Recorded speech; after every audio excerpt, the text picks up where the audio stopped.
Hello everyone, welcome to part 2 of Ghatna Chakra video. Part 2 is very important, especially for the UPSC exam as well as for other state PCS exams, because article से, schedule से और citizenship वगैरह ये जो concepts हैं, preamble वगैरह, these are very important. They are generally asked in every exam. Specially जैसे अगर यूपीएससी का 2024 का जो प्रीलिम्स आया था उसमें मनी बिल से रिलेटेड आर्टिकल पूछ लिया, वो उसमें आर्टिकल 109 पूछ लिया था इस बार. लेकिन जनरली हम सबको यही पता होता है कि आर्टिकल 110 जो होता है वही मनी बिल के लिए होता है, उसी में डेफिनेशन है मनी बिल की. बट आर्टिकल 109 भी एक स्पेशल प्रोविजन प्रोवाइड करता है रिगार्डिंग मनी बिल. तो that is why articles and preambles, जैसे प्रियम्बल से जनरली क्वेश्चन पूछ लिया जाता है कि सॉवरेन का मतलब क्या है, या फिर प्रियम्बल की इंस्पिरेशन हमें कहाँ से मिली, फिर प्रियम्बल के जितने भी वर्ड्स लिखे होते हैं उनके मीनिंग्स, उनकी डेप्थ में क्वेश्चंस पूछ लिया जाता है मोस्ट ऑफ द टाइम, ये सब चीज़ें. फिर स्केड्यूल से बहुत ज़्यादा, स्पेशली यूपीएससी का favourite topic 5th and 6th schedule multiple times पूछा गया है एग्जाम्स में. And across all the exam, चाहे CDS हो, चाहे एनडीए हो, देन हमारा UPPCS वगैरह हो, इन सब में स्केड्यूल्स वगैरह पे क्वेश्चंस बहुत ज़्यादा पूछे जाते हैं, बहुत ज़्यादा. तो ये वाला पार्ट इज़ एक्सट्रीमली इम्पॉर्टेंट. सो आज हम करेंगे चैप्टर 6 से लेके चैप्टर 10 तक हम सारा कंप्लीट करने की कोशिश करेंगे. So starting with articles, just a second.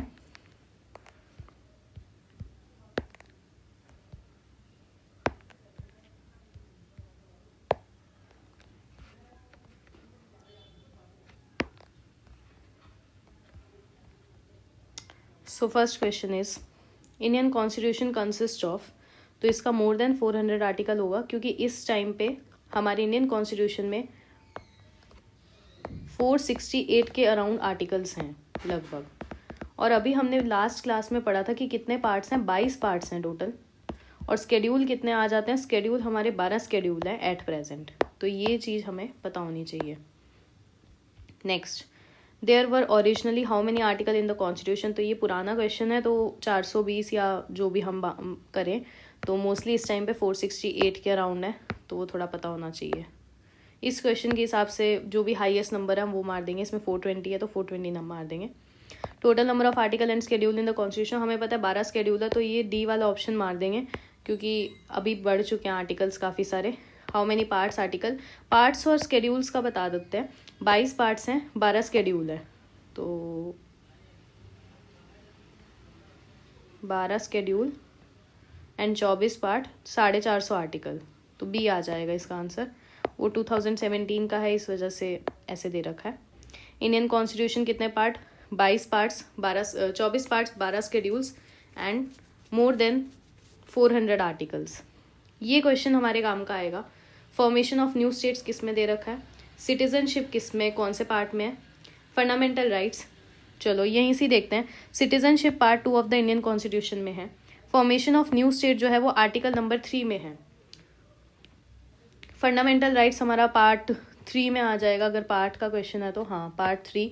और setting of administrative tribunals, last video में हमने पढ़ा था administrative tribunal article 323 and 323A में आता है. और कौन सा अमेंडमेंट हुआ था, 42nd अमेंडमेंट एक्ट 1976 में ट्रिब्यूनल्स को इस्टेब्लिश किया था. और ट्रिब्यूनल्स का पार्ट कौन सा होता है, पार्ट 14 इसका आंसर होता है. तो देख लेते हैं ये वाला ऑप्शन कौन सा था, 323 ऑफ द कॉन्स्टिट्यूशन. तो मोस्ट ऑफ द सही होगा हमारा. Formation of new state article 3, citizenship part 2, fundamental right part 3 और administrative tribunal 323A. Last video में बताया था कि पार्ट कौन सा पार्ट है, 14 इसका पार्ट है. और ट्रिब्यूनल्स कौन से अमेंडमेंट में बने थे, 42nd अमेंडमेंट एक्ट में बने थे ट्रिब्यूनल्स.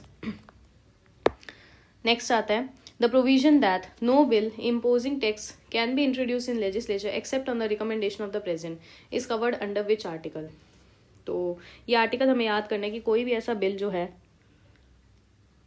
वो लेजिस्लेचर में इंट्रोड्यूस नहीं होगा except on the recommendation of president. तो लेजिस्लेचर की बात हो रही है, तो स्टेट की बात हो रही है, लेकिन टैक्सेशन की बात है तो 306 और 307 के बीच में होना चाहिए. बट इसका आंसर आर्टिकल 117 है, ये हम याद कर लेते हैं। आर्टिकल 117 जो है वो फाइनेंस बिल के बारे में बताता है कि कोई भी टैक्स के अंदर, मतलब कोई भी ऐसा लॉ है जो टैक्स के अंदर कोई भी ऑल्टरेशन रेगुलेशन वगैरह करना चाहता है, वो तब तक इंट्रोड्यूस या तब तक मूव नहीं होगा except on the recommendation of the president. Special provision regarding financial bill article 117 के अंदर है mention. So special provision in regard to financial bill is provided in article 117। अभी हमने पढ़ा कि 117 में बोल रखा है कि कोई भी ऐसा जो बिल है जिसमें हमें टैक्स को रेगुलेट करना है, रेमिशन करना है, कुछ भी करना है, रेगुलेट करना है, वो प्रेसिडेंट के कंसेंट के बिना नहीं होगा। आर्टिकल 119 जो है वो प्रोविजन देता है फॉर रेगुलेशन ऑफ लॉ। 121 जो है वो रिस्ट्रिक्शन लगाता है। 121 याद रखने वाली चीज़ है कि जब भी पार्लियामेंट के अंदर कुछ भी ऐसा डिस्कशन होगा, आप जज ऑफ सुप्रीम कोर्ट और हाई कोर्ट के बारे में कुछ भी डिस्कस नहीं कर सकते पार्लियामेंट के अंदर। तो ये रेगुलेट करता है 121। और 123 सबको पता है ऑर्डिनेंस पावर है जो प्रेसिडेंट के पास होता है। Which of the following article of Indian constitution provides for all India services. तो 311 312 ये दो आर्टिकल है ऑल इंडिया सर्विसेज के लिए, पर 312 इसका आंसर है, क्योंकि एग्जैक्ट अगर पूछा है कि ऑल इंडिया सर्विसेज को कौन प्रोवाइड करता है तो वो आर्टिकल 312 है। अगर 312 ऑप्शन में नहीं होगा तो हम 311 पे जाएंगे। एक और चीज, जो राज्यसभा है ना, राज्यसभा ही ऑल इंडिया सर्विसेज क्रिएट कर सकती है एक रेजोल्यूशन पास करके by not less than 2/3 of the members present and voting, मतलब एक स्पेशल मेजोरिटी से।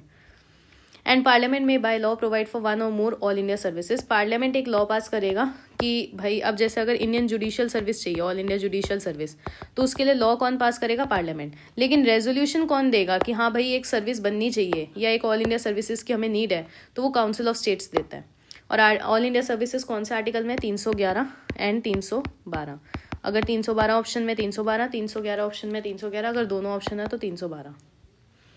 विच of the following pairs is correctly match? Supreme court of India article 318, election commission 324, UPSC 332, attorney general 351। तो attorney general का हमने last video में करा था कि आर्टिकल 76 अटॉर्नी जनरल होता है।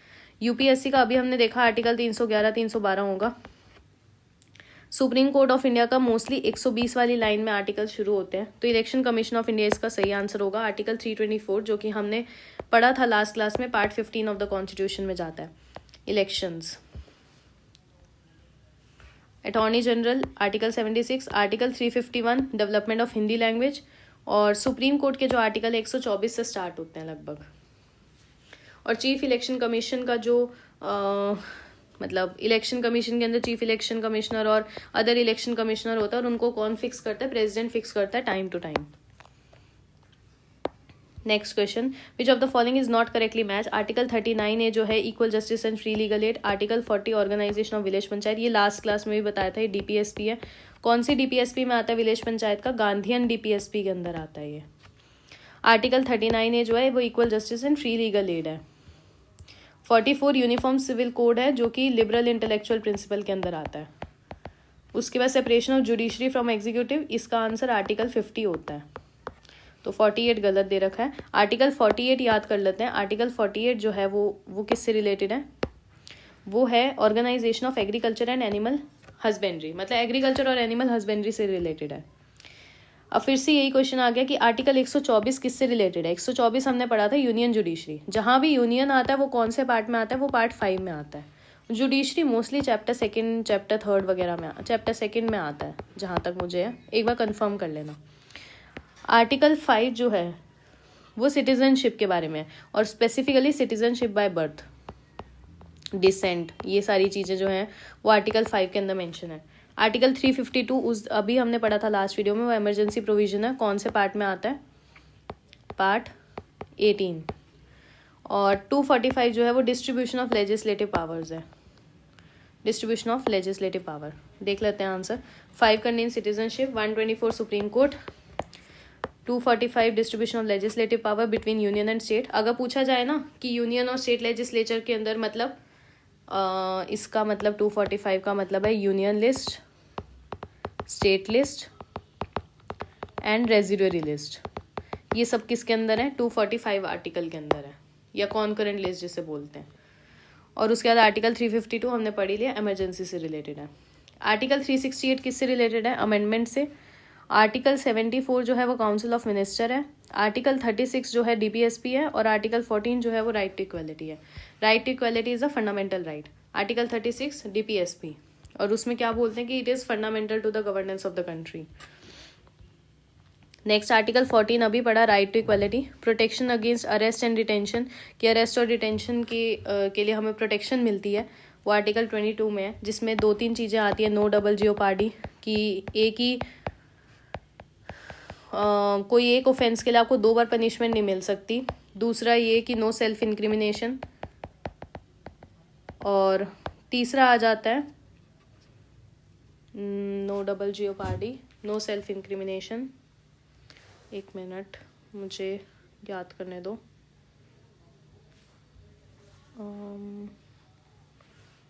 हाँ, एक लीगल रिप्रेजेंटेशन वाली चीज़ आ जाती है कि आपको मैजिस्ट्रेट के पास विद इन 24 आवर आपको लीगली रिप्रेजेंट करना होता है। तो ये आर्टिकल 22 के अंदर है, अरेस्ट एंड डिटेंशन वाला। To admit new state by law, article 2। Article 2 और आर्टिकल 3 में जो फर्दर डिफरेंस है वो मैं बताऊंगी। एक इंटरनल अरेंजमेंट के लिए होता है, एक एक्सटर्नल होता है। मोस्टली आर्टिकल 2 इंटरनल होता है और आर्टिकल 3 एक्सटर्नल। अगर प्रेसिडेंट को एसेंट देना बिल पे, वो आर्टिकल 111 पे होता है। तो देख लेते हैं 111, arrest and detention 22, right to equality, to admit new state by law, article 2। Next article 54, 75, 155 and 164। 164 जहाँ तक मुझे लग रहा है मोस्टली गवर्नर से रिलेटेड होगा। 54 जो होगा वो मोस्टली इलेक्शन ऑफ प्रेसिडेंट से होगा। 75 appointment of prime minister and cabinet होगा। 155 बचता है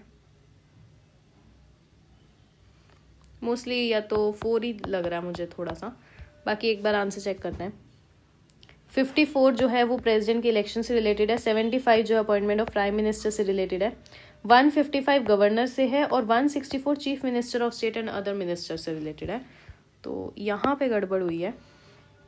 अपॉइंटमेंट ऑफ गवर्नर, गवर्नर जो है वो आर्टिकल 155 में आएगा। चीफ मिनिस्टर का अपॉइंटमेंट जो आएगा वो 164 में आएगा। वैसे भी याद कर सकते हैं कि हमेशा प्रेसिडेंट के बारे में पहले बात होती है, फिर काउंसिल ऑफ मिनिस्टर और प्राइम मिनिस्टर के बारे में बात होती है, इसीलिए गवर्नर का आर्टिकल 155 आ जाएगा। 164 चीफ मिनिस्टर और अदर मिनिस्टर का आ जाएगा। और 170 में स्टेट लेजिस्लेटिव असेंबली की कितनी कॉम्पोजिशन होनी चाहिए वो 170 बात करता है। आर्टिकल 61 जो है वो इम्पीचमेंट से रिलेटेड होगा मोस्ट प्रोबेबली। तो ए का तो 2 मार सकते हैं। अगर ए का 2 मारते हैं तो डी का 1 हो जाएगा, removal of deputy chairman of Rajya Sabha. 94 removal of speaker मारूंगी, तो सी ऑप्शन आना चाहिए, 2, 3, 4, 1। 61 इम्पीचमेंट ऑफ प्रेसिडेंट है। 67 भी वाइस प्रेसिडेंट का रिमूवल है। देखो वाइस प्रेसिडेंट के लिए कभी भी वर्ड इम्पीच यूज नहीं होता, सिर्फ प्रेसिडेंट और जजेस के लिए इम्पीचमेंट वर्ड यूज होता है। Next removal of speaker, speaker deputy chairman जो है उसका रिमूवल पहले है 90 में और स्पीकर का रिमूवल 94 में है, थोड़ा सा याद रखेंगे। 324 में इलेक्शन कमीशन के से रिलेटेड होता है ये। 280 जो होता है वो फाइनेंस कमीशन से रिलेटेड होता है। और 338 जो है वो NCSC NCST के लिए होता है मोस्टली। 315 जो होगा वो पब्लिक सर्विस कमीशन के लिए होगा। 315 public service election commission, 280 finance, 338 NCSC। Next 323A अभी बताया था, बहुत बार रिपीट कर चुकी हूँ मल्टीपल टाइम्स, एडमिनिस्ट्रेटिव ट्रिब्यूनल के अंदर आता है part 14 and which amendment, 42nd amendment. 324 election से रिलेटेड है। 320 जो है वो function of public service commission होगा। 330 reservation of seats for SC ST Lok Sabha होगा। SC ST की लोकसभा में जो रिजर्वेशन होती हैं वो कॉन्स्टिट्यूशन में मेंशन है। क्वेश्चन ये बन सकता है कि क्या लोकसभा के अंदर SC और ST को जो रिजर्वेशन दी जाती है सीट्स की वो कॉन्स्टिट्यूशन में मेंशन है या नहीं है।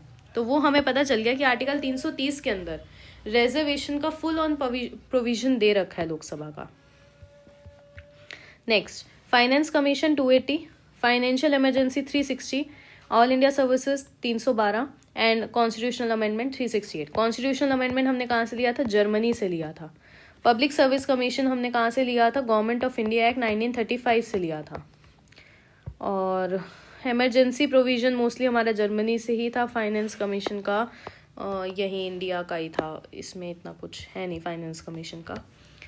नेक्स्ट आता है controller and auditor general of India. 323A फिर से पूछ लिया multiple times. Finance commission 280, UPSC 315 और कैग का जो आर्टिकल है, यहाँ से हमें जो याद रखना है वो आर्टिकल 148 याद रखना है, जो कि हम अपने मेंस के आंसर में भी मेंशन कर सकते हैं कि कंट्रोलर एंड ऑडिटर जनरल जो है वो आर्टिकल 148 के अंदर मेंशन है।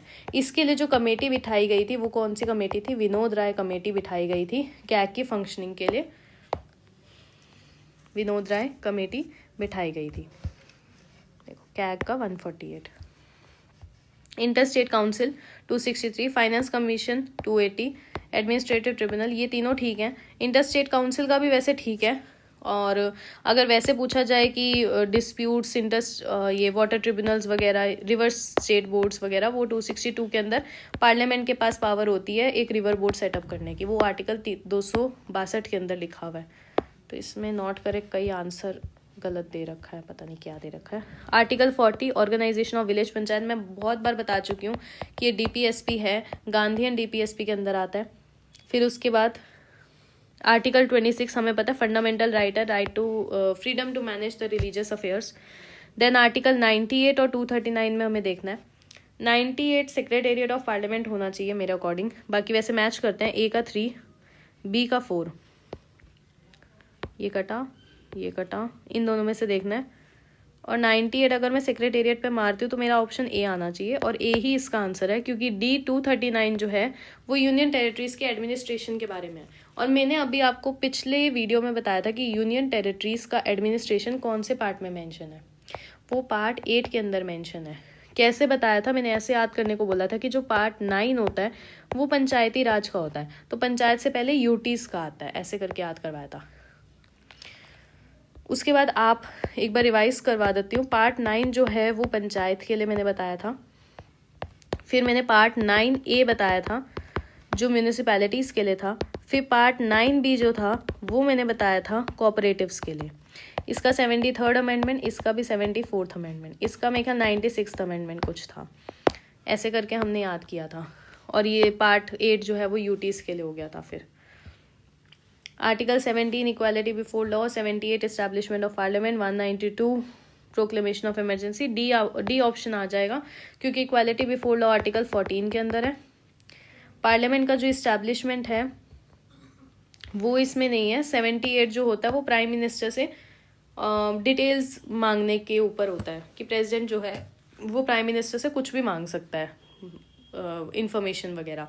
Article 192 is related to the decision on the question of disqualification. 192 disqualification of members के लिए होता है। नेक्स्ट, ये बहुत ही वैसा सा क्वेश्चन है जहां हम थोड़ा तुक्का नहीं मार सकते। थोड़ा सा जहां तक याद आ रहा है कि 226 शायद रिट्स के लिए होता है, तो अगर मैं सी को 3rd मारूं, इन्होंने सी का 3rd दे ही रखा है हर एक में।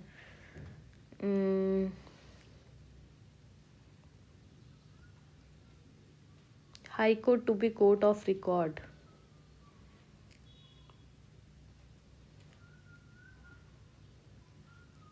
215 लग रहा है, पता नहीं क्यों। अगर मैं ए का 4 मारूं तो ये दो ऑप्शन कट जाते हैं। 222 और 227 में अब कंफ्यूजन है, तो पहले सुप्रिटेंडेंस का आर्टिकल आना चाहिए, तो बी का 2 आना चाहिए।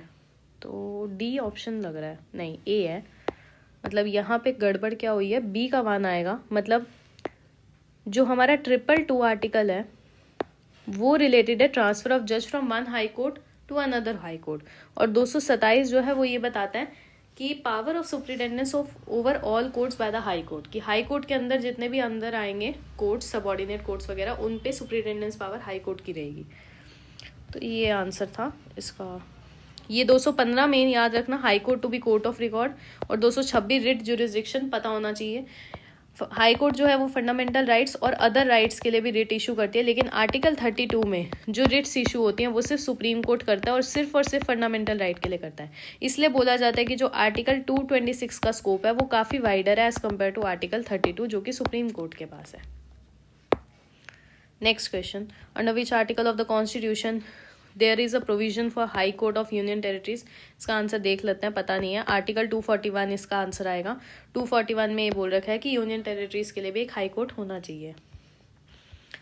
नेक्स्ट आर्टिकल 76 हमारा अटॉर्नी जनरल है। 148 कैग हो गया। Jurisdiction of supreme court 131। 75 clause 1 जो है अपॉइंटमेंट ऑफ यूनियन मिनिस्टर होगा, मोस्टली यही ठीक होगा। हाँ ठीक है। आर्टिकल 131 याद रखना कि ये ओरिजिनल ज्यूरिसडिक्शन है सुप्रीम कोर्ट की। Equality before law article 14। Right to work हमारा 41 होता है। फ्री एंड कंपल्सरी एजुकेशन 45 होना चाहिए और ह्यूमेन कंडीशन वाला 42 होना चाहिए। देख लेते हैं। Just and humane condition 42। Early childhood care below the 6 year. अब यहाँ मैं कुछ बताना चाहूँगी कि जो हमारी फंडामेंटल ड्यूटी है उसमें 6 to 14 ईयर्स को एजुकेशन के बारे में बोला गया, जो कि 86th अमेंडमेंट में ऐड किया था। मैंने लास्ट वीडियो में बताया था कि वो 11th ड्यूटी ऐड हुई थी। लेकिन जो डीपीएसपी है ना चाइल्ड से रिलेटेड, जो आर्टिकल 45 में आता है, वो बोलता है कि बिलो 6 ईयर्स जो है बच्चों को अर्ली चाइल्डहुड केयर प्रोवाइड करनी चाहिए। और ये अर्ली चाइल्डहुड केयर का जो प्रोविज़न है, जो ये नेशनल एजुकेशन पॉलिसी के तहत निपुण भारत योजना चल रही है ना, उसमें यही फोकस है। निपुण भारत में यही है कि अर्ली चाइल्डहुड केयर पे फोकस करो। और दूसरा एफएलएन मतलब foundation of literary and numeracy, मतलब उनकी इंग्लिश स्पीकिंग स्किल्स और उनका न्यूमेरिकल एबिलिटी को हमें डेवलप करना है निपुण भारत स्कीम के तहत, जो कि नेशनल एजुकेशन ये एनईपी नेशनल एजुकेशन पॉलिसी, जो न्यू एजुकेशन पॉलिसी आई है उसके तहत है।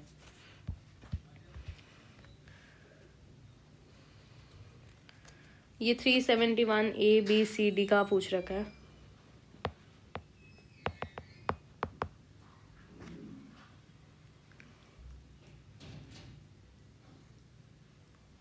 बी वाला गलत लग रहा है या सी वाला आएगा?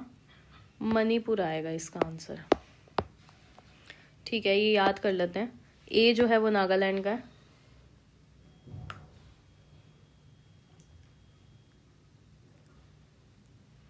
बी असम का है, सी मणिपुर का है।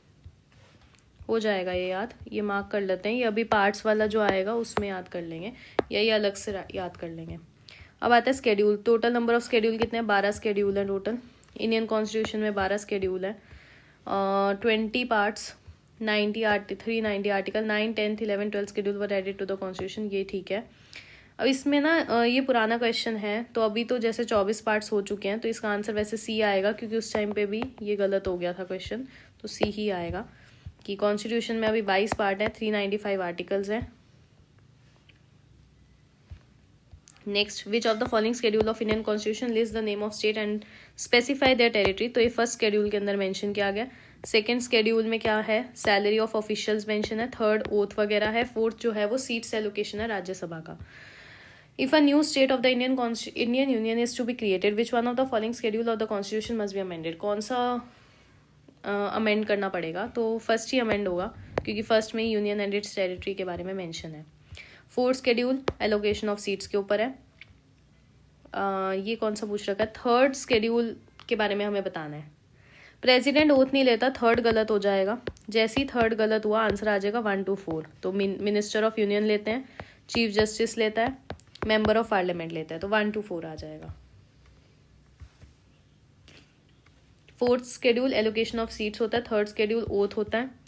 सेवेंथ स्केड्यूल हमारा डिवीजन ऑफ ये सब्जेक्ट्स डिवीजन होता है, जो कि हमने अभी पढ़ा था, आर्टिकल 245 में आता है। एट स्केड्यूल लैंग्वेजेस में आता है। टोटल कितनी लैंग्वेजेस है? 18 लैंग्वेजेस हैं आई गेस।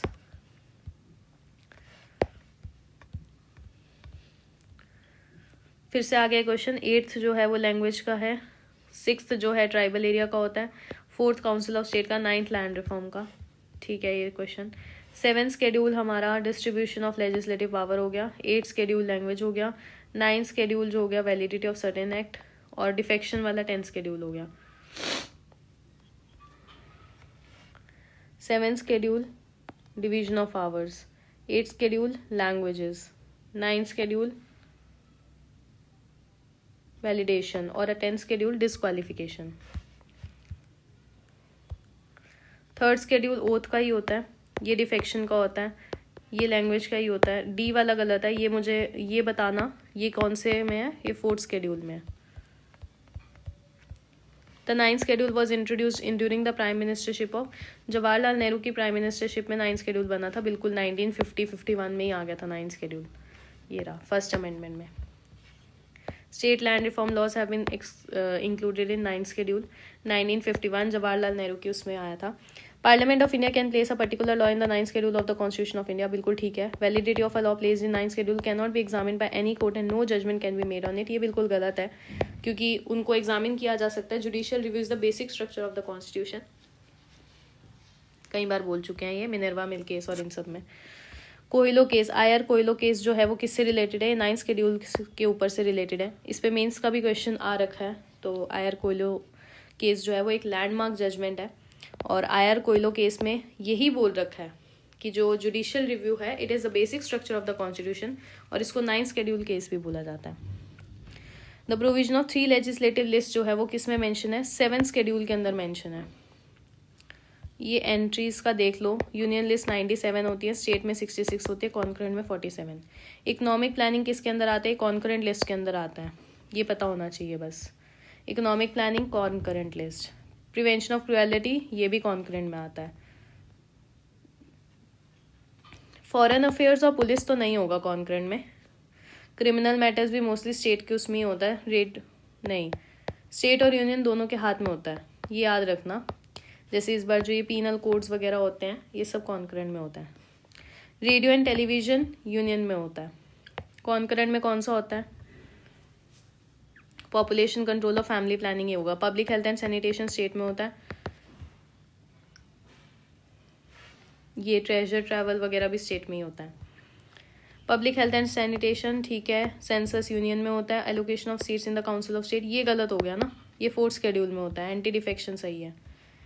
कौन सा इसमें से कॉन्करेंट में होगा? पुलिस नहीं होगा, एग्रीकल्चर नहीं होगा, डिफेंस यूनियन में होता है, एजुकेशन हो जाएगा इसका आंसर। एजुकेशन जो था वो इनिशियली स्टेट सब्जेक्ट में था, फिर उसको कौन से अमेंडमेंट में ट्रांसफर करके कॉन्करेंट में डाला गया? 42nd amendment. ये अमेंडमेंट सबसे इंपॉर्टेंट अमेंडमेंट है, हो सके तो इस अमेंडमेंट को होलिस्टिकली पढ़ के जाना चाहिए। स्टेट लिस्ट से कॉन्करेंट लिस्ट में कौन से उसमें डाला गया? 42nd अमेंडमेंट में डाला गया।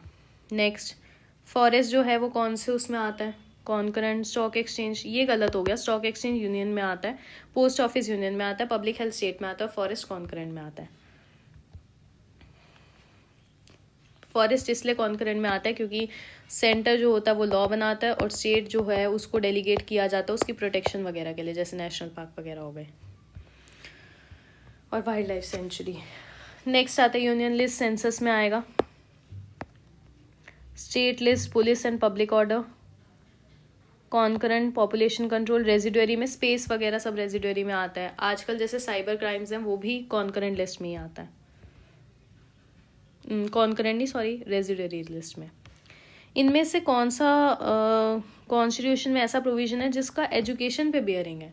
तो डीपीएसपी का है। रूरल अर्बन लोकल बॉडीज़ के पास एक वो होती है कि उनको एजुकेशन इम्प्लीमेंट करनी है। 7th शेड्यूल में भी है, तो 1, 2 एंड 5 तो है। 5th एंड 6th शेड्यूल में भी एजुकेशन रिलेटेड होगा कि ट्राइबल में कैसे मैनेज करना है, तो 1, 2, 3, 4, 5 पे जाएंगे। आर्टिकल 243G और 243W में पावर्स दे रखी हैं, और उन पावर्स में एजुकेशन को इम्प्लीमेंट करने की बात की गई है। 6th एंड 7th शेड्यूल में भी एजुकेशन से रिलेटेड बात है। 10th शेड्यूल किससे रिलेटेड है? एंटी डिफेक्शन लॉ से। कौन सा amendment? 52nd amendment act 1985। 10th schedule anti defection not included in the 7th schedule. Union list में पूछा है। बैंकिंग होता है नहीं, सेंसस होता है, इंश्योरेंस, गैस, नेचुरल गैस वगैरह शायद आ जाएगा यूनियन में। बैंकिंग आई गेस नहीं, नेचुरल गैस ही है। बैंकिंग, इंश्योरेंस और सेंसस यूनियन लिस्ट में होता है। Gas is related to the state list, याद रखेंगे ये। Which is not included in union, defence होगा, फॉरेन अफेयर्स होगा, रेलवे होगा, एग्रीकल्चर नहीं होगा। स्टेट लिस्ट में कौन सी चीज़ इंक्लूडेड है? एजुकेशन कॉन्करेंट में, फॉरेस्ट कॉन्करेंट में, railway, police, electricity. I guess railway, police. State list में कौन सी है? रेलवे, पुलिस है। सेंसस, हाँ तो यही आ जाएगा। कॉर्पोरेशन टैक्स सेंटर लगाता है। सेंसस भी इकोनॉमिक एंड सोशल प्लानिंग में कॉन्करेंट में आ जाता है। पंचायती राज स्टेट लिस्ट में आता है, बहुत इंपॉर्टेंट है, याद रखना। 7th शेड्यूल क्या पूछा है, कॉन्करेंट लिस्ट में पूछा है इस बार। कॉन्करेंट लिस्ट में तो क्रिमिनल प्रोसीजर आता है, या क्रिमिनल प्रोसीजर या क्रिमिनल मैटर्स जो है वो कॉन्करेंट में आता है। पुलिस स्टेट में आता है, पुलिस प्रिजन भी स्टेट में आता है, पुलिस भी स्टेट में आता है, पब्लिक ऑर्डर भी स्टेट में आता है। इनफैक्ट ये बहुत इंपॉर्टेंट है, प्रिजन पे कई बार पूछ चुके हैं। मैरिज डाइवोर्स वगैरह सब किस में आता है, ये कॉन्करेंट में आता है।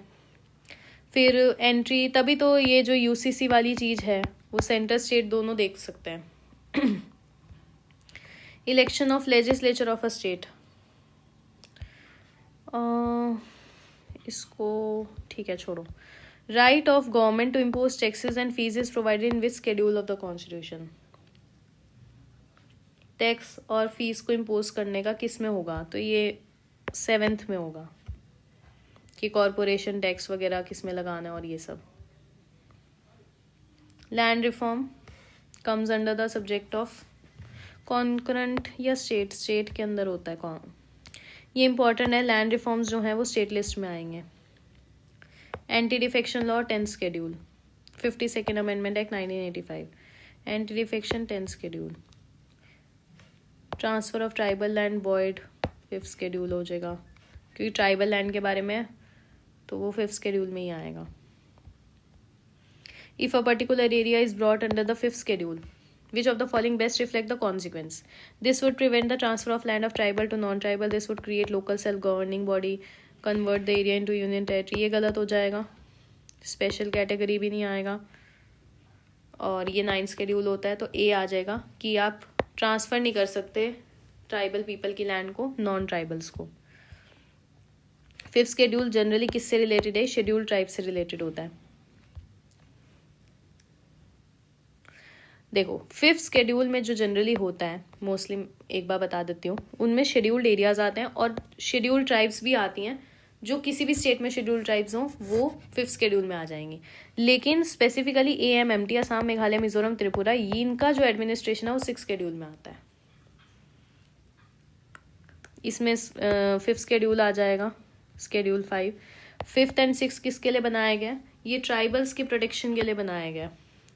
6th शेड्यूल का स्टेट्स पूछ लिया तो AMMT से याद करा है, असम, मेघालय, मिजोरम एंड त्रिपुरा। मणिपुर नहीं है, ये याद रखना। तो मणिपुर वाला मोस्टली ऑप्शन में डाल देते हैं जान के, तो अरुणाचल नहीं होगा, नागालैंड नहीं होगा, नागालैंड नहीं होगा, ये आ जाएगा, डी आ जाएगा इसका आंसर। और ये आर्टिकल 244 में आता है। मणिपुर, ये देखो मणिपुर हमेशा कंफ्यूज करने के लिए आता है, तो ये याद रखना, असम, मेघालय, मिजोरम एंड त्रिपुरा आएगा। 6th शेड्यूल किससे रिलेटेड है, Meghalaya, Mizoram and Tripura, B. 6th schedule किस पे लगता है, सिक्किम पे नहीं लगता, त्रिपुरा पे लगेगा, नागालैंड पे भी नहीं लगता। ये क्वेश्चन इंपॉर्टेंट है। The president of India notifies the schedule area. 5th schedule का जो होता है उसका नोटिफिकेशन प्रेसिडेंट ही करता है।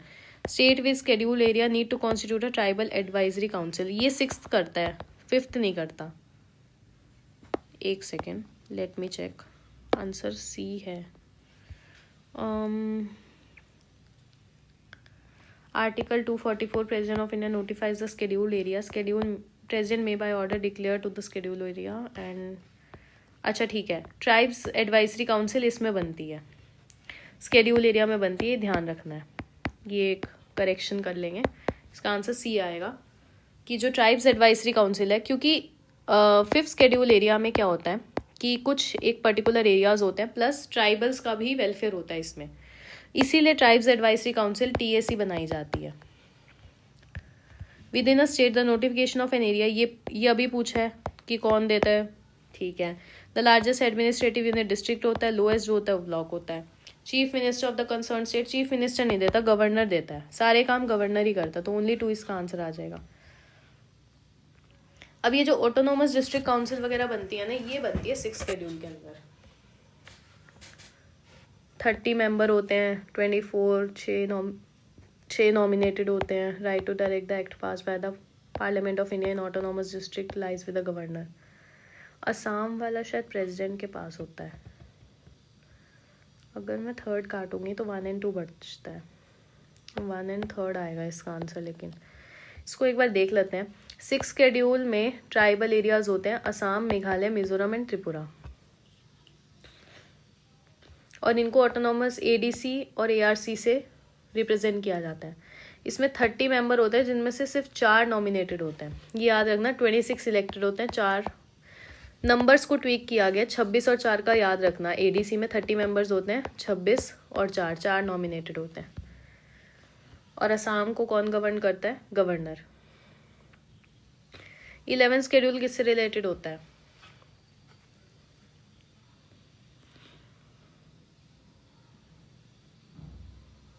इलेवेंथ शेड्यूल पंचायती राज से रिलेटेड है और 12th जो होता है वो म्यूनिसपैलिटी से होता है। 11th शेड्यूल में 29 सब्जेक्ट होते हैं और 12th शेड्यूल में लगभग 18 सब्जेक्ट्स होते हैं। 11th शेड्यूल में 29 सब्जेक्ट्स होते हैं। ये ठीक है। Next is the very important topic of preamble. Preamble is very important. उसके बाद हमारा देखते हैं कितना बचता है। प्रीएम्बल है, देन गवर्नेंस सिस्टम है। गवर्नेंस भी बहुत इंपॉर्टेंट है, इससे कई बार क्वेश्चन बनता है। कौन सा पार्लियामेंट्री और प्रेसिडेंशियल सिस्टम के फीचर्स आपको पता होने चाहिए। और फिर लास्ट टॉपिक आ जाएगा नेशनल सिंबल्स, जो कि बहुत छोटा सा ही टॉपिक है। ठीक है, स्टार्ट करते हैं प्रीएम्बल से। प्रीएम्बल का एक एक वर्ड की अंडरस्टैंडिंग इज वेरी इंपॉर्टेंट। तो ये रहा, यहाँ पे जो एक्स है ये पूरा प्रीएम्बल है। यहाँ पे एक एक्स है, एक्स कौन सी डेट है? तो हमें याद रखनी है कि जो प्रीएम्बल है ना, प्रीएम्बल में 26 नवंबर 1949 की डेट दे रखी है, ये वाली नहीं दे रखी। हमेशा ये वाली याद रखनी है, 26 नवंबर 1949।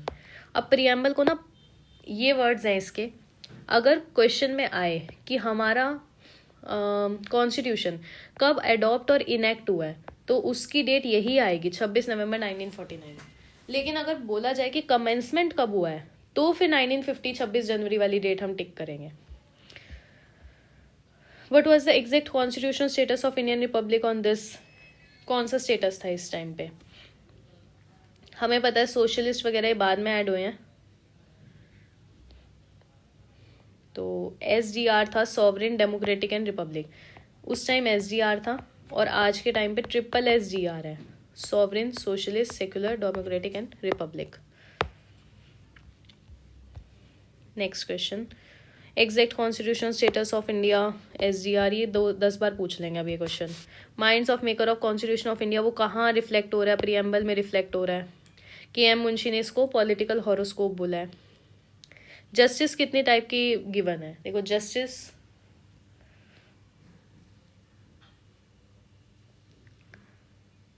Liberty of thought expression, liberty of thought expression, belief, faith and worship, 5 तरह की है। ये कट गया।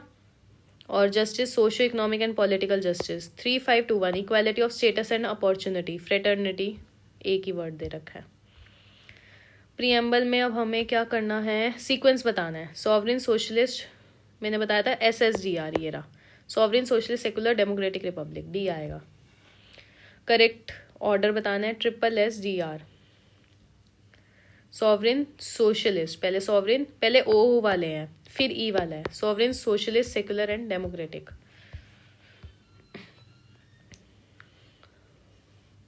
ट्रिपल SDR आ जाएगा इसका।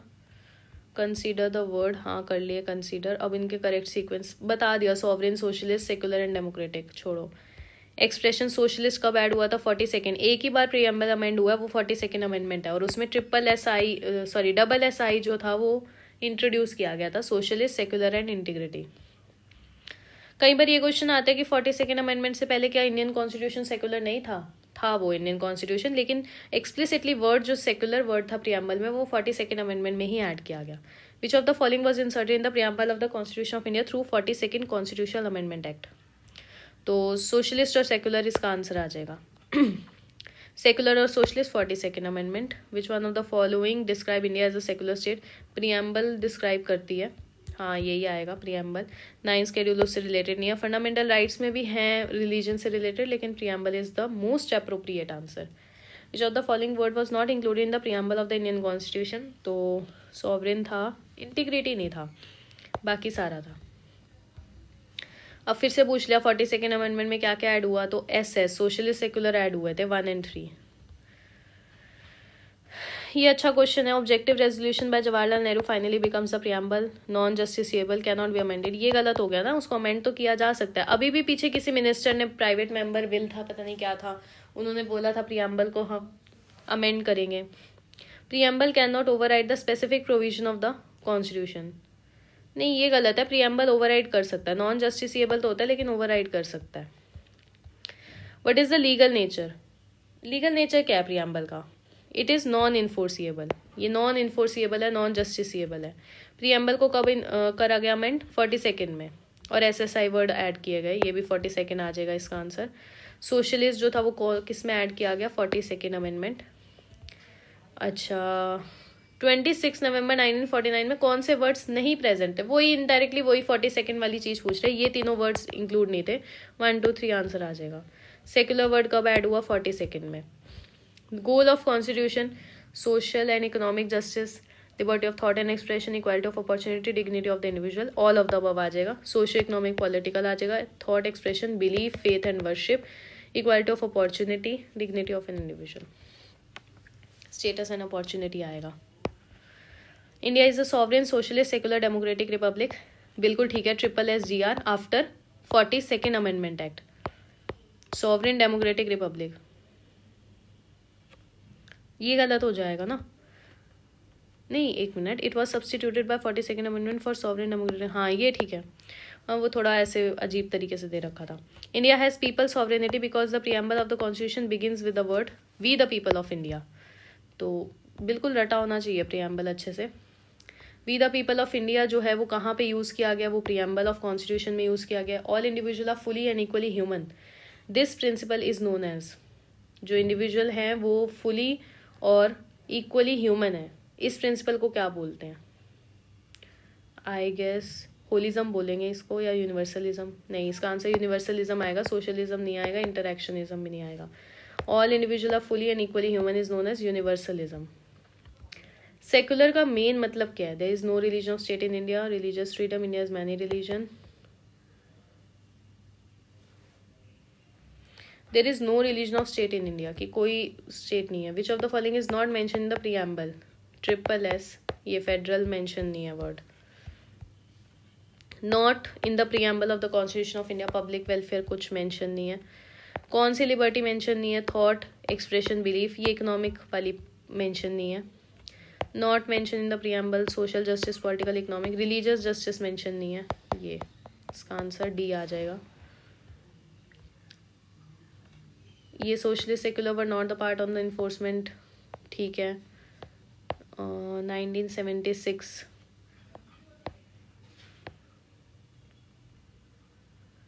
ट्रू पूछा है तो ट्रू तो यही आएगा, फिर यही आएगा।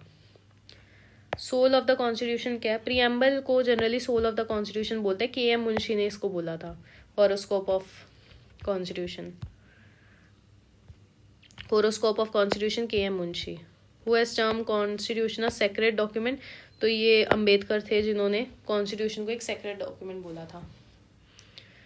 मैंने पिछली वीडियो में बताया था कि महात्मा गांधी एक ऐसे थे जिन्होंने एक आर्टिकल लिखा था, अपने आर्टिकल द ओनली वे में बताया था कि जो constituent assembly is very necessary for the development of the constitution of a country. किसमें सब कौन सा सुप्रीम कोर्ट का ऐसा पहला केस था जिसमें उन्होंने ये बताया था कि preamble is not part of the constitution? तो उसका आंसर आ जाएगा ये बेरूबरी यूनियन। बेरूबरी यूनियन हुआ था, उसमें उन्होंने बोला था preamble is not the part. फिर ये बोला था कि सुप्रीम कोर्ट ने बोला था प्रियम्बल फॉर्म्स द पार्ट, तो ये SR बोमई केस हुआ था जिसमें प्रियम्बल को उन्होंने पार्ट बोला था। केशवानंद भारती में भी बोला था। बेसिक स्ट्रक्चर वाला कौन सा है? केशवानंद भारती, 13 जजेस का बेंच बैठा था। प्रियम्बल ऑफ द कॉन्स्टिट्यूशन के जो ऑब्जेक्टिव है कहाँ कहाँ मेंशन है? ये C वाला पार्ट ही आ जाएगा, DPSP, FR और FD तीनों में मेंशन है। इंडियन कॉन्स्टिट्यूशन का जो ऑब्जेक्टिव है वो कहाँ मेंशन है? वो प्रियम्बल, बेसिकली प्रियम्बल एक तरह का इंट्रोडक्शन है, प्रीफेस है ना कॉन्स्टिट्यूशन का, तो उसके अंदर सारे ऑब्जेक्टिव मेंशन होंगे। कितने जस्टिस मेंशन है? 3 जस्टिस। कितनी बार बता चुकी है? Social, economic and political justice, 3 justice mention है। Social, economic and political justice. Economic justice जो है वो वन ऑफ द ऑब्जेक्टिव है हमारे कॉन्स्टिट्यूशन में। तो अब हमने बताना है कि कहाँ कहाँ मेंशन है। मोस्टली वो प्रियम्बल और DPSP में मेंशन है, क्योंकि DPSP में article 39A free legal aid to the poor, वो इकोनॉमिक जस्टिस को ही डिफाइन कर रहा है। Preamble to the constitution of India, जो कॉन्स्टिट्यूशन ऑफ इंडिया में जो प्रीएम्बल है वो क्या है। अब नॉट अ पार्ट वाला तो ऑप्शन कट गया, क्योंकि पार्ट ऑफ द कॉन्स्टिट्यूशन तो डिक्लेयर कर ही दिया था सर्वोमयी केस ने। वो तो बेरूबरी यूनियन था जिसने पहले बोल दिया था कि प्रीएम्बल पार्ट नहीं है, लेकिन उसके बाद तो सबने बोला कि पार्ट है। But has no legal effect, ये गलत हो गया। Has the same legal effect as any a part of the constitution but has no legal effect independently of other part. दूसरे पार्ट के कंपैरिजन में अगर हम प्रीएम्बल को इंडिपेंडेंटली देखें तो उसका कोई लीगल इफेक्ट नहीं है। लेकिन जब हमें ऐसा लगता है कि कॉन्स्टिट्यूशन का कोई एक आर्टिकल है, कोई प्रोविजन है जो बहुत ज़्यादा एम्बिगुअस है, तो उसमें ऐसा आ जाता है कि वो लीगल इफेक्ट उसका नहीं होगा। Preamble is not enforceable in court, is important and have utility, describe the aims of governance, helps to give judicial a meaning to our constitution. 4 ठीक है, 2, 3, 4 इसका आंसर, वैसे तो ऑल आंसर्स ही करेक्ट है but in options में ही गड़बड़ है फिर तो। Which of the following is correct? Social equality is not guaranteed in our constitution. Social equality already exists in our country. Social equality is guaranteed in our constitution. Not guaranteed. नहीं, social equality has been guaranteed in right to equality article 14 to 18. Equality of status and opportunity, ठीक है, ये थोड़ा सा ध्यान रखेंगे कि social equality guaranteed है हमारे कॉन्स्टिट्यूशन में, आर्टिकल 14 to 18। गवर्नेंस सिस्टम पे आ जाते हैं नेक्स्ट। स्टेट क्या चीज़ है? तो स्टेट है हमारा a community of person permanently occupying a definite territory independent of external control, और एक ऑर्गेनाइज गवर्नमेंट हो, कि एक कम्युनिटी ऑफ पर्सन हो, वो एक डेफिनेट टेरिटरी में रह रहे हो, कोई एक्सटर्नल कंट्रोल ना हो और एक ऑर्गेनाइज गवर्नमेंट हो। मोस्ट इंपॉर्टेंट एलिमेंट क्या स्टेट का? वो सॉवरेनिटी है, कि इंडिपेंडेंट होना चाहिए state. With reference to sovereignty of India, India is a member of commonwealth, is curtail due to its membership. नहीं, सॉवरेनिटी कर्टेल नहीं हो रखी, वो अपनी पूरी की पूरी सॉवरेनिटी मेंटेन करता है इंडिया। आइडिया ऑफ प्रीएम्बल हमने कहाँ से लिया? यूएसए से लिया था, क्योंकि यूएसए में ही प्रीएम्बल हुआ करता था। और जो लैंग्वेज थी ना प्रीएम्बल की, वो हमने ऑस्ट्रेलिया से ली थी। ऑस्ट्रेलिया से और हमने क्या लिया था? कॉन्करेंट लिस्ट लिया था, ये याद है। और यूनाइटेड स्टेट्स से हमने और क्या लिया था? जुडिशियल रिव्यू लिया था। Constitution of India provides which of the following type of governance? Parliamentary system of government है हमारे इंडिया में। पार्लियामेंट्री सिस्टम ऑफ गवर्नमेंट में क्या होता है? जुडिशरी नहीं करता, एग्जीक्यूटिव नहीं करता, एग्जीक्यूटिव लेजिस्लेचर को, सॉरी, लेजिस्लेचर एग्जीक्यूटिव को कंट्रोल करता है ये, क्योंकि executive is controlled by the legislature, की लोकसभा लेजिस्लेचर जो होंगे वो हमारी गवर्नमेंट को बेसिकली कंट्रोल करेगी। अगर ऐसे लिखा है कि executive is controlled by legislature या लेजिस्लेचर कंट्रोल्स द एग्जीक्यूटिव, तो आंसर हमारा पार्लियामेंट्री आएगा। A parliamentary system of government is one in which government is responsible to parliament and can be remove by it. इसका आंसर यही आएगा अभी। क्योंकि अभी हमने पढ़ा कि पार्लियामेंट्री सिस्टम क्या होता है, ये हमारा लेजिस्लेचर होता है, ये एग्जीक्यूटिव है, ये जुडिशरी है। तो लेजिस्लेचर एग्जीक्यूटिव को कंट्रोल करके रखती है। और आर्टिकल 50 में बोल रखा है कि इन दोनों के बीच में इंडिपेंडेंस होनी चाहिए। Article 50, independence between judiciary and executive, even judiciary and this, ऐसे। तो ये पार्लियामेंट्री सिस्टम होता है। तो जो गवर्नमेंट है उसको कौन कंट्रोल करेगा? हमारा लेजिस्लेचर या पार्लियामेंट जिसे हम बोलते हैं।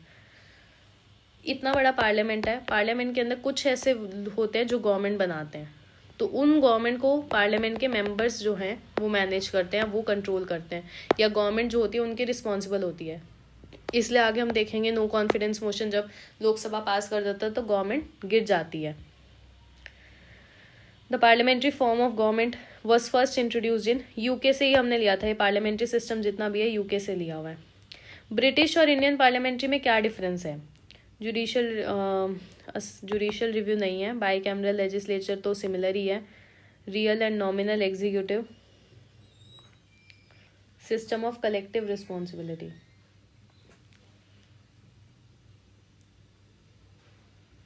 कलेक्टिव रिस्पॉन्सिबिलिटी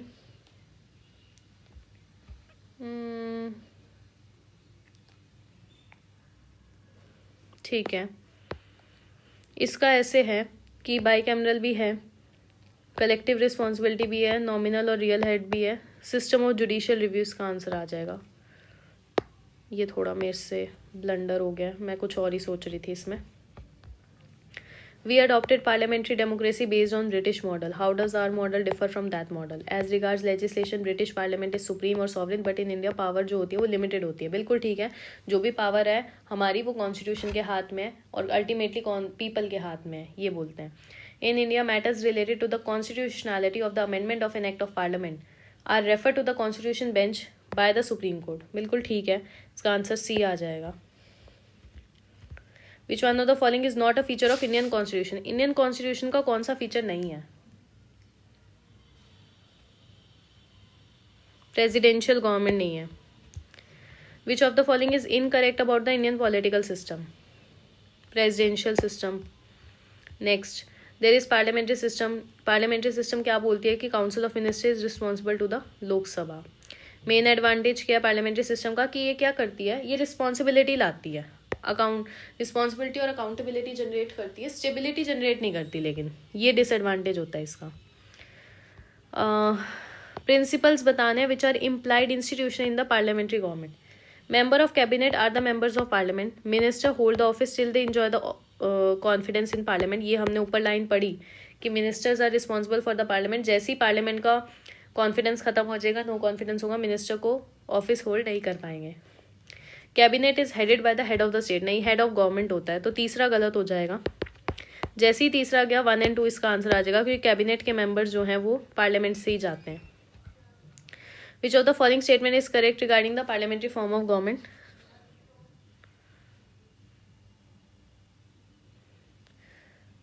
लेजिस्लेचर जो होती है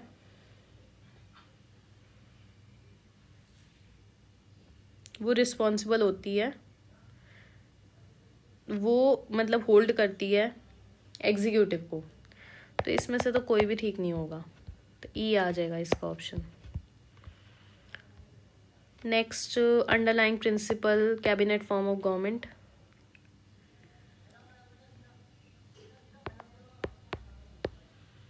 ये तो नहीं है ऐसा तो कुछ। मैकेनिज्म ऑफ पार्लियामेंट्री गवर्नमेंट, हाँ कलेक्टिव रिस्पॉन्सिबिलिटी के लिए होता है। ऑल द एग्जीक्यूटिव पावर किसके हाथ में होती है? कैबिनेट के पास नहीं, प्रेसिडेंशियल गवर्नमेंट में पूछा है तो प्रेसिडेंट के पास होती है। I am sorry. Cardinal feature of the political system in India, democratic Republic. India में पूछा है parliamentary form of government, people of India provides for a unified authority. Unified, हाँ यूनिफाइड सेपरेशन ऑफ, हाँ unified authority नहीं है, separation of power है union and state के बीच में, ये याद रखना थोड़ा। India is a democratic polity, sovereign state है, डेमोक्रेटिक सोसाइटी, वेलफेयर स्टेट, सारे आ जाएंगे। Which of the following is not a feature of Indian polity, authoritarian government आ जाएगा इसका। Central and state gets authority from Indian constitution से उन्हें authority मिल रही है।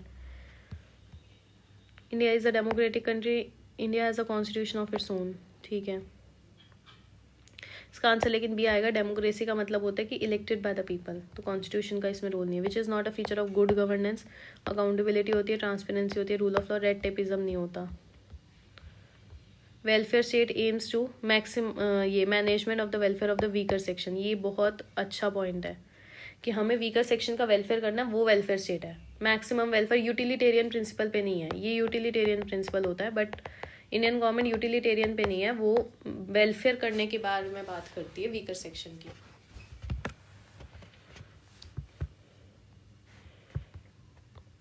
Next, the state is everywhere it leaves hardly a gap, तो ये वेलफेयर स्टेट का कंसेप्ट है कि स्टेट हमें हर जगह होती है। Which of the following is not the philosophy of the constitution, communist state कोई ऐसी फिलोसफी नहीं है इंडियन कॉन्स्टिट्यूशन में। कौन सी स्टेटमेंट करेक्ट है? ना ही एरिस्टोक्रेसी, ना ही मोनार्की है, ना ही प्रेसिडेंशियल है, पार्लियामेंट्री डेमोक्रेसी है। मेन सोर्स क्या है? People of India main source है, जो कि हमारा प्रीएम्बल खुद ही बोलता है। बेसिक फीचर क्या है प्रेसिडेंशियल गवर्नमेंट का? सिंगल एग्जीक्यूटिव होता है यहाँ पे, बस ये इसका बेसिक फीचर है। प्रेसिडेंशियल फॉर्म का main feature head of executive president होता है। प्रेसिडेंट जो है वो काउंसिल ऑफ मिनिस्टर को अपॉइंट करता है। प्रेसिडेंट जो है वो लेजिस्लेचर को डिसॉल्व नहीं कर सकता। जैसे यूएसए है, उसमें जो यूएसए का प्रेसिडेंट होगा वो लेजिस्लेचर को डिसॉल्व नहीं कर सकता, वो अपनी खुद की काउंसिल ऑफ मिनिस्टर भी बिठाता है। इन विच कंट्री सबसे पहले कहाँ पे बनी थी प्रेसिडेंशियल फॉर्म ऑफ गवर्नमेंट? तो यूएसए में ही बनी थी। अमेरिकन प्रेसिडेंसी सबसे पुरानी है। Democracy of India is based on the fact constitution is written, fundamental rights have been provided, public enjoys the right to choose and change the government. ये public वाला ही आएगा क्योंकि डेमोक्रेसी इज बेसिकली पब्लिक से related. Democracy का superior virtue क्या है? Intelligence and character of ordinary man and women. जहाँ पीपल के बारे में बात आ रही है वहीं डेमोक्रेसी है।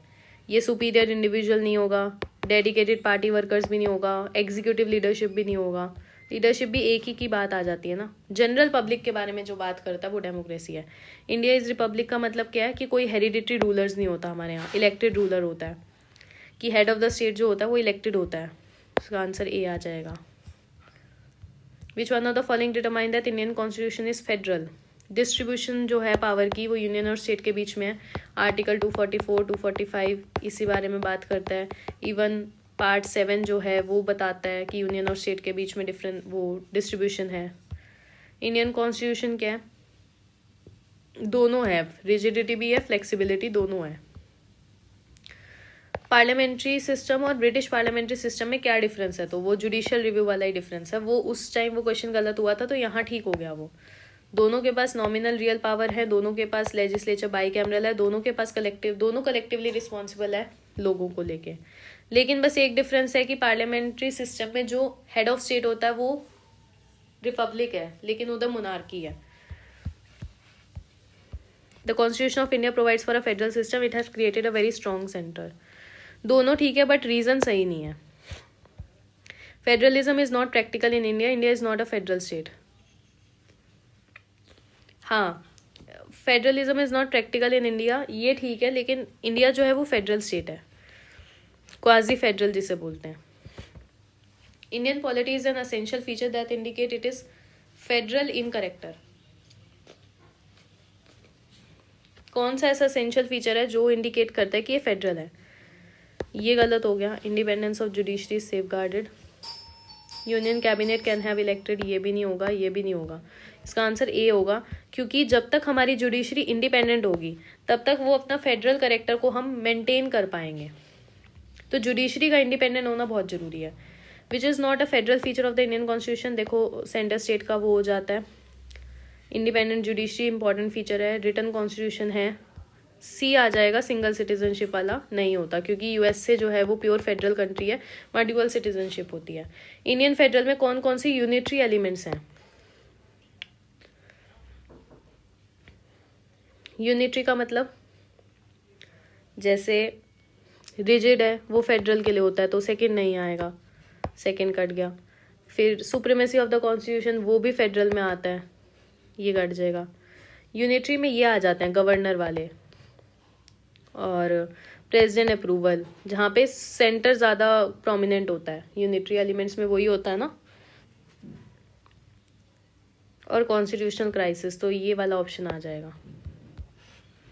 Which of the following is a unitary element in federal system? All India services हो गया, अनइक्वल रिप्रेजेंटेशन हो गया, ये नहीं होगा बाई कैमरल वाला, सिक्स्थ कटा। 10th, सेकेंड और फिफ्थ, सेकेंड थर्ड और फिफ्थ आ जाएगा इसका आंसर बी, कि appointment of governor, unequal representation in Rajya Sabha and all India services. Then constitution introduces a federal system as the basic structure of the government. Federal system, हाँ federal system है basic structure. There is a strong admixture of a unitary base, both union and state legislature are sovereign, बिल्कुल ठीक है। The legislative, financial and judicial power have been divided between the union and its unit, ये भी ठीक है। All the four ही आएगा इसका answer. मुझे ये आंसर गलत लग रहा है वैसे, क्योंकि सारी पावर्स यूनियन और उसकी यूनिट्स में डिवाइडेड है। चलो इसको बाद में देखेंगे।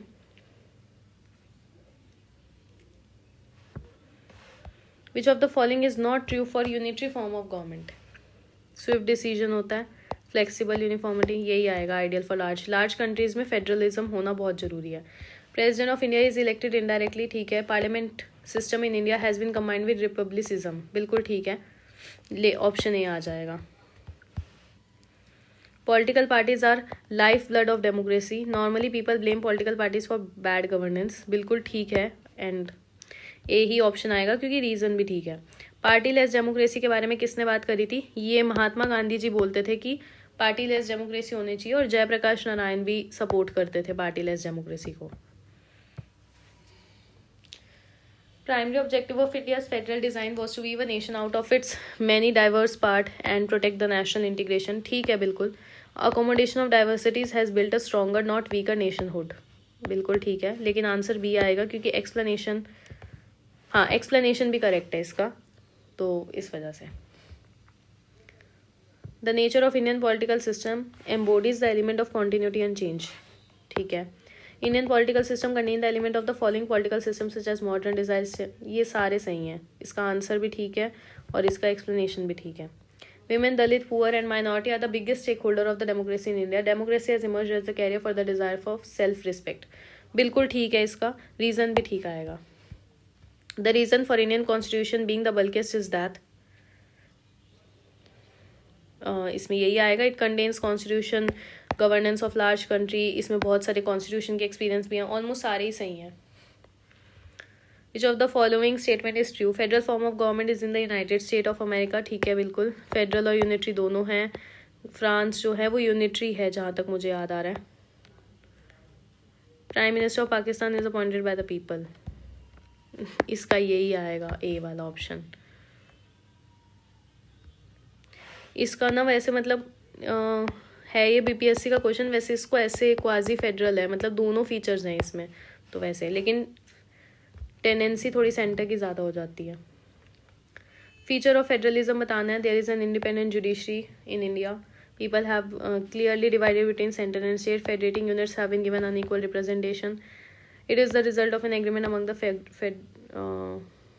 Federating units. डी आएगा क्योंकि कॉन्स्टिट्यूशन में लिखा हुआ है कि Indian federalism is not the result of an agreement among the federating units.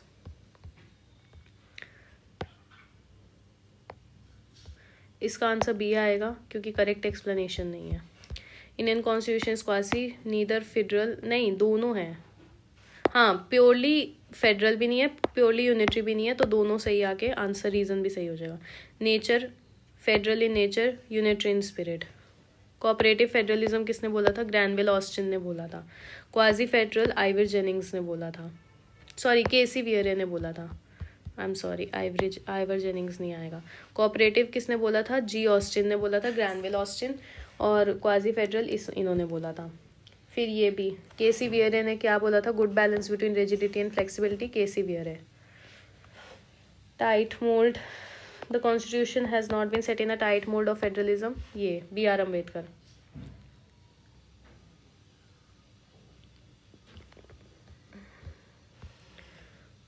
ये वाला क्वेश्चन कि मोस्ट अप्रोप्रिएट रिलेशनशिप बताना लॉ एंड लिबर्टी में। अगर कोई लॉ नहीं होगा कोई लिबर्टी नहीं होगी, बिल्कुल सही बात है, क्योंकि लॉ जरूरी है। अगर लॉ होगा तभी लिबर्टी इंजॉय कर पाएगा।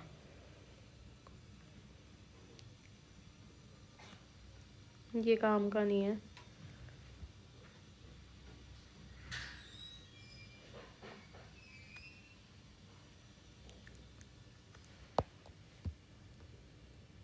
रूल ऑफ लॉ,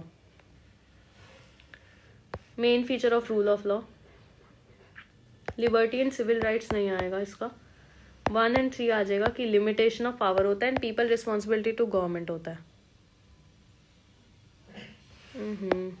क्या कर रही हूँ मैं? Rule of law, limitation of power, equality before law, liberty and civil right, people responsibility नहीं होता।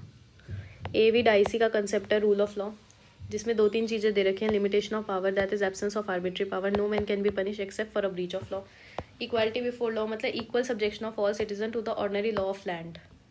लिबर्टी एंड सिविल राइट्स का मतलब है कि primacy of rights of individual. So constitution is the result of the rights of individual as defined and enforce by the court. Chief purpose क्या है? Chief purpose यही है कि defines and limits the power of government.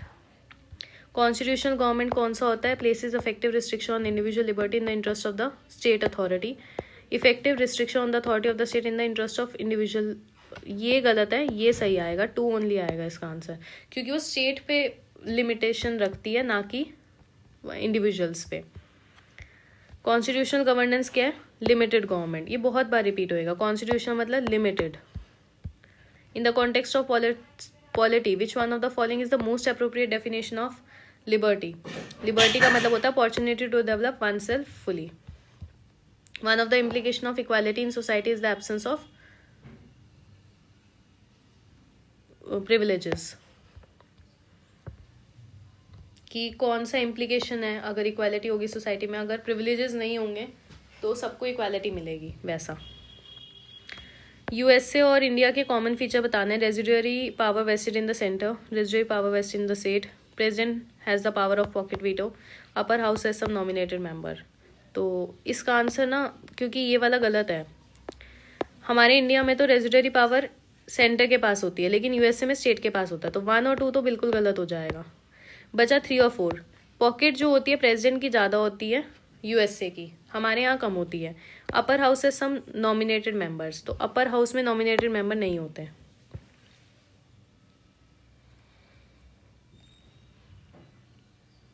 हमारे India में 12 members nominated होते हैं।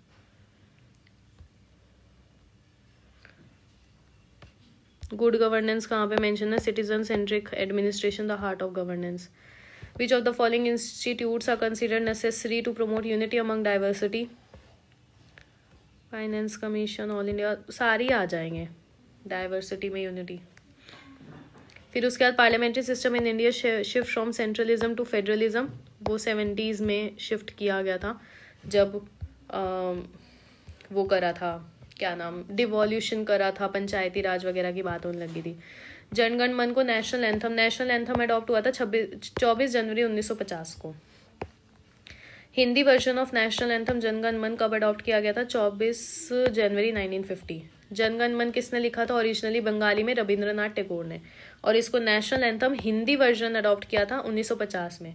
सबसे पहले कब गाया गया था? 1911 में, मतलब इंडिपेंडेंस से पहले ही गाया गया था, Calcutta session Indian National Congress में। वेरी इंपॉर्टेंट आ सकता है क्वेश्चन कि सबसे पहले, मतलब ऐसे फ्रेम किया जा सकता है कि भाई जो नेशनल एंथम है वो सबसे पहले 27 दिसंबर 1911 कलकत्ता सेशन में गाया गया था, और फिर उसको अडॉप्ट किया गया था 24 जनवरी 1950 में, तो दोनों सही हैं। इसके कितने मतलब होते हैं? 52 सेकेंड्स का होता है नेशनल एंथम। जनगण मन जो है हिंदी वर्जन हमने अडॉप्ट करा है, बंगाली वर्जन रविंद्रनाथ टैगोर जी ने लिखा था, 52 सेकेंड्स में गाया जाता है। स्टेट एम्बलम को कब अडॉप्ट किया गया था? ये भी 26 जनवरी 1950। देखो 24 जनवरी 1950 को हमारा नेशनल एंथम और नेशनल सॉन्ग और प्रेसिडेंट ये बने थे, और एम्बलम जो था उसी दिन 26 जनवरी 1950 को, कौन सा हमारा एम्बलम है? अशोका पिलर, जो कि वो सारनाथ वाला है, अशोका का पिलर, उसको अडॉप्ट किया गया था। When did Constitution Assembly adopt the national flag? National flag पहले अडॉप्ट हो गया था, तो 15 अगस्त से तो पहले ही अडॉप्ट हुआ होगा, तो 22 जुलाई 1947 को ही अडॉप्ट हुआ था। ये डेट याद रखनी है हमें, 22 जुलाई 1947। अब ये क्वेश्चन आया था, design of national flag was adopted on 22 जुलाई, ठीक है। Wheel in national flag has 21 spokes, 21 spokes नहीं होते, 24 होते हैं शायद। एंड रेशियो ऑफ विड्थ जो होती है वो 3:4 होती है, तो इसका आंसर आ जाएगा 2:3 इसकी होती है, 24 स्पोक्स होते हैं। इसका आंसर 1 ओनली आएगा। पिंगाली करके एक है जो इनसे एसोसिएटेड है नेशनल फ्लैग से, तो वो भी हमें ध्यान रखना है। आंध्र प्रदेश में बना था, मदना पहले, ये सारे वर्ड्स जो हैं नेशनल फ्लैग से, प्लेसेस जो है नेशनल फ्लैग से रिलेटेड है। 22 जुलाई 1947, 24 स्पोक्स होते हैं, और इनकी जो विड्थ होती है वो 2:3 होती है, ऐसे 2:3। On which of the following national flag कब अडॉप्ट किया? 22 जुलाई 1947। On which day design of the national flag adopted? 22 July 1947। Consider the following statement, ये क्वेश्चन काफी अच्छा है। One of the standard sizes is 600 millimeter to into 400 millimeter. Ratio of length to height length and height shall be 3:2। तो इसका answer अभी हमने देखा कि ये तो ठीक है, लेकिन पहले वाला गलत है। One of the standard size ये नहीं है, ये स्टैंडर्ड साइज है, याद भी करने की जरूरत नहीं है। टोटल नंबर ऑफ स्पोक्स हमने पढ़ लिया, 24 है। इंडियन नेशनल एनिमल कौन सा है? टाइगर। पैंथेरा टिग्रिस लिन है। टाइगर कंजर्वेशन प्रोजेक्ट 1972 में। वाइल्ड लाइफ प्रोटेक्शन एक्ट जो था वो 1972 में बना था। इवन प्रोजेक्ट टाइगर भी कब शुरू हुआ था? 1972 में। National flower lotus. National bird peacock. अच्छा, मैंगो नेशनल फ्रूट है। सत्यमेव जयते नेशनल मोटो है जो मुंडक उपनिषद से लिया गया। नेशनल मोटो मुंडक उपनिषद। डॉल्फिन जो है नेशनल एक्वेटिक एनिमल है। नेशनल एम्बलम हमने law and capital of Ashoka Sarnath से लिया। नेशनल एम्बलम को कब अडॉप्ट किया था? 26 जनवरी 1950 को। व्हील किसको रिप्रेजेंट करता है इंडियन नेशनल फ्लैग में? वो जस्टिस को रिप्रेजेंट करता है। National calendar of India is based on the Vikram era. The national calendar is adopted from 26 January 1950। ये गलत है, इसका साक इरा आ जाएगा। और नेशनल कैलेंडर कब अडॉप्ट हुआ था वो देख लेते हैं। साकिरा फर्स्ट मंथ चैत्र का होता है और ये 22 मार्च को अडॉप्ट हुआ था 1957, मतलब काफ़ी टाइम बाद 1957 में हो गया था। तो आई गेस हमारा हो चुका है कंप्लीट 5 पार्ट्स। 5 पार्ट्स कंप्लीट हो चुके हैं। 1 मिनट चेक करते हैं इंडेक्स।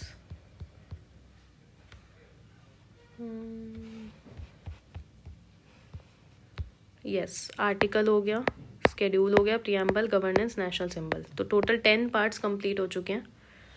सो नेक्स्ट वीडियो में हम कोशिश करेंगे कि हमारा फंडामेंटल ड्यूटीज़ तक पूरा कंप्लीट हो जाए, ये वाले पार्ट्स। ठीक है, चलो ठीक है फिर, थैंक्स।